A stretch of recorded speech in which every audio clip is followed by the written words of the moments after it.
This video is sponsored by DxO, and they have a special deal for you. Just watch all the way to the end and to find out what the special deal for you is. Image editing can be hard. We need to know a lot about photography and how the way people look at images and photographs. When they see a photograph, what do they see first? And all that. And if we know that, then it's a lot easier for us to photograph, but it's also a lot easier for us to edit the images. And in this video, I will give you 7 things and 7 points why image editing is so important. Hi, it's Peter here, and let's get right into the business. Enhance visual appeal. With image editing, you can enhance your images to be more pleasing, and you can adjust it to match the feeling that you had when you were photographing. Because every photograph that you take with the digital camera is just like a negative that needs to be brought to life with image editing.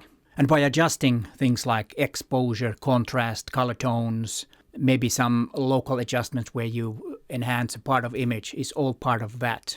And by the way, I'm using NIK Collection 7 on this particular examples that I'm showing you. One way of changing the visual appeal is to turn it to black and white. And in this particular case, I will be using Silver Efex, which is one of the NIK Collection 7 plugins. Silver Efex has 20 commonly known and favorite film simulations that you can apply as preset. And of course, they can be tweaked and saved as a new preset if you want. And of course, you can make a preset of your own too if you want, and save that and use it later. I will talk about that, why the presets might be something really important. Second chance to get it right. Okay, this might be something that you're like, why? If the original photograph is not good, there's not much you can do. You have to have a good starting point to make the image. But it doesn't mean that you cannot make the image better if it's already good. You can make it great with image editing. And in this part, local adjustments, which means that you're just adjusting a part of an image. You lighten up stuff, you might darken some areas. The reason why we do that is because people usually see, when they look at the photograph, they see the brighter parts first. So brightening up the subject part of the image is usually beneficial. People kind of stick to that. You make a kind of glue to their eye, and then they start wandering around, and then with the darker areas they bounce back. So it's very important to use local adjustments. The global adjustments that we sometimes start with is when we're adjusting the whole image. But local adjustments is very crucial when we are, giving a second chance to an image. But don't use this as thing that I fix it in post. That usually doesn't lead to anything good. You regret it. Try to make the image the way you want, and then you just enhance it with local adjustments. And to do local adjustments in NIK Collection, they have viewpoint technology, which is kind of like a mask. And then you have these tools inside the mask, which you can adjust. And it only adjusts the area that you have chosen. Storytelling and mood enhancements. Storytelling is, of course, the most important thing. And then you might ask how to make storytelling with image editing. Well, adjusting the mood and the tones of the colors in an image is very crucial. You can make it warmer to tell a different story than bluish and sinister. They're totally different genres of making the mood of an image. If you look at movies, for example, when the villain hits this or enters the screen, usually it is a bit like greenish, bluish, a little dirty type of colors. And I don't mean dirty that way, but the other way. And then if you have some rom-com, for example, you got a lot warmer colors, and that kind of sets the mood of the image. And that's why adjusting the colors is really crucial to match your feeling of the situation or of the place or the story you want to tell. So colors in that is very important. It's mainly for color adjustments and tonal adjustments, and you can tweak that. And it also has these presets like they all do. And as you see from these a couple of examples that the user interface is similar, so it's very easy to use them all because they all have the same user interface. And also what's important in the NIK 7 collection, I think it was a new thing on this one, you can switch between the plugins really easily with this button here. And a quick disclaimer before we continue with the fourth one. Remember that NIK Collection is for non-RAW workflows. You can use JPEG or TIFFs.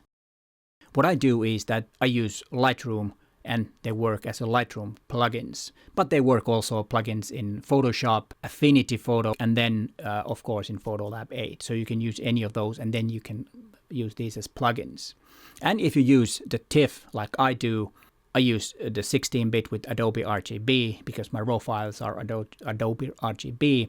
And then with the TIFF files, if you use it, then the editing is non-destructive. You can go back to a different stage. With JPEGs, that's not possible. But the downside is that with TIFF files, of course, the files are double the size. I recommend using TIFF because adjusting JPEGs is not the best way. But if you want to use JPEG, it works totally fine.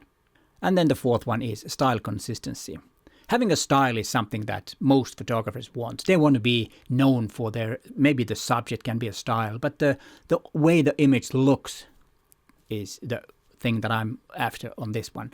Having a style so that everybody knows that it's you that took the photograph or made the photograph.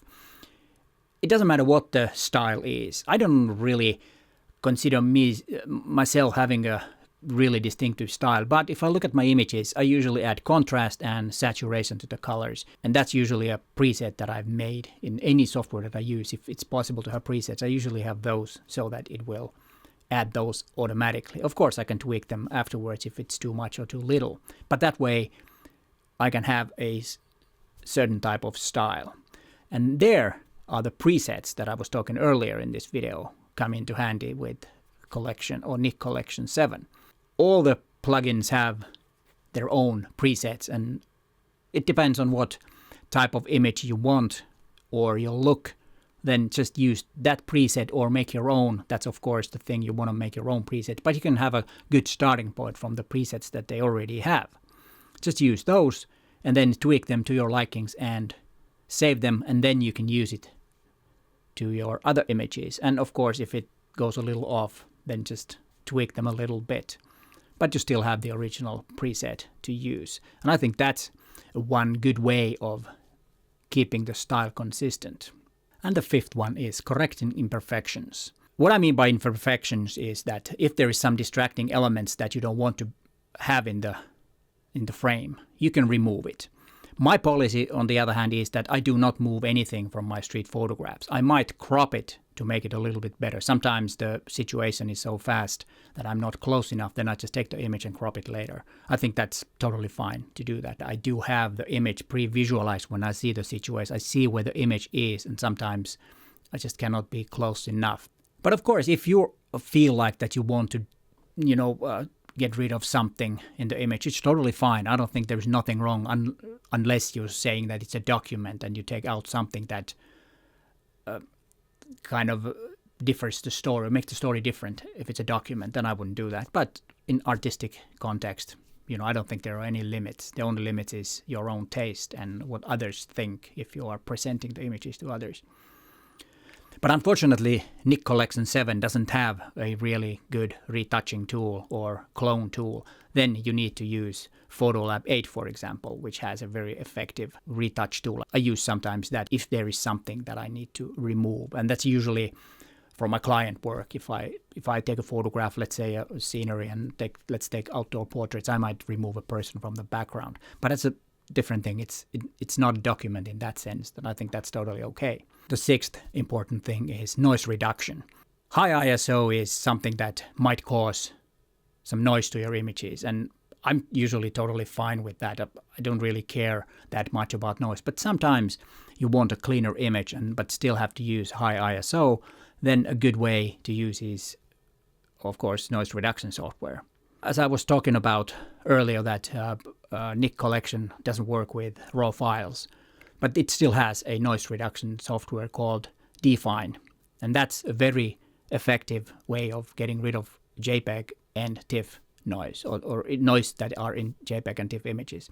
If you're using RAW, then I would suggest using the PureRAW 4, which is the state-of-the-art industry standard, in my opinion, to noise reduction. It's stunningly good, and that's something that I do recommend if you want to use the raw workflow. And then before I go to the 7th one, remember that I do still have the extra treat for you at the end of this video. And the 7th one is have fun. I said earlier in this video where I was talking about, or is it that, it's on that side, where I was talking about the 12 mistakes, and one of the mistakes is over and under editing. But sometimes it's really important for you to experiment and testing and playing around with different tools that the image editing software has, and go crazy sometimes just to learn. It doesn't mean that you have to publish and show those images to anyone. Just practice and do some crazy stuff and go over with your editing, oversaturated, overcontrasted, because you learn from that. Sometimes those effects and the things that the tools does might come handy. And part of the sponsor deal, DxO gives you 15% off. Use the link, my affiliate link down below, and use the coupon code that you can find also from the description.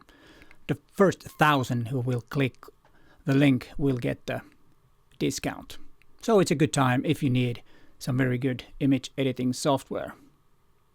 And here are some more videos about DxO if you're interested.